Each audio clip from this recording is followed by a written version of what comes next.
In other news, Vice President JD Vance is traveling to Minneapolis tomorrow. He's expected to take part in a roundtable with community members and local leaders as the Trump administration defends its federal immigration enforcement in that state. Meantime, the Minneapolis police chief is speaking out against certain tactics ICE is using. Here's what he told our Kira Phillips earlier. There are certain standards in policing in this country that we live up to. We act like professionals. And other instances that we have seen that very clearly they appear to be tactically unsound. There appears to be confusion and a lack of coordination amongst the officers that are on the scene. They appear to be speaking to people, treating people that are American citizens, and even if they're not American citizens, in ways that are just not de-escalating the situation and are not professional. Yeah, we're also hearing from Minnesota Governor Tim Walz and Minneapolis Mayor Jacob Frey responding to new grand jury subpoenas, calling the Justice Department's investigation, quote, political theater. ABC's Matt Rivers is in Minneapolis for us following the latest there. And Matt, first off, can you give us a sense as to what things are like on the ground? And also, have we heard more about the vice president's visit tomorrow?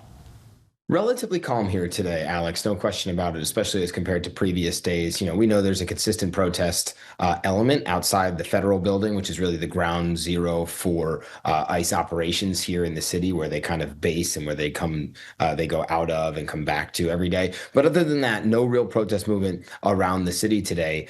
Call it the calm before the storm, because there certainly could be more protests tomorrow when the vice president arrives. Sources are telling us that he's expected to meet with local leaders, have a roundtable of discussion, but who he's going to meet with, where he's going to meet with those people, we're still unsure. I think safe to say he probably goes to the federal building, which is right next to the airport. Certainly logistically for the Secret Service, that would be much easier to avoid the vice president getting swept up in any area protests if he goes straight from the airport to the federal building for that roundtable. But we simply don't know yet. One factor to keep in mind here is the weather. It's a relatively balmy 20 degrees today by Minnesota standards, but tomorrow you're looking at temperatures plummeting through the afternoon. So does that have a dampening effect, Alex, on the protests? We'll have to wait to see. Yeah, certainly when they would think that people don't want to be outside. But, you know, when we talk about Governor Walz and Minneapolis Mayor Frey, listen, we know that they called this investigation by the Justice Department political theater. But do we expect them to comply with these subpoenas?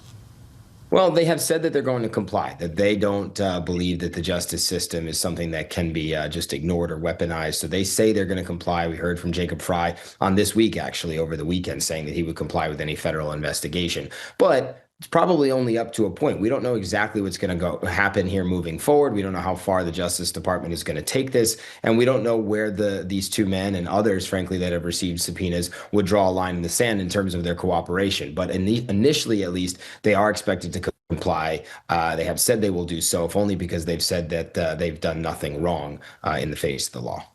All right, Matt Rivers for us. You and the team stay safe and try to stay warm. Thank you so much.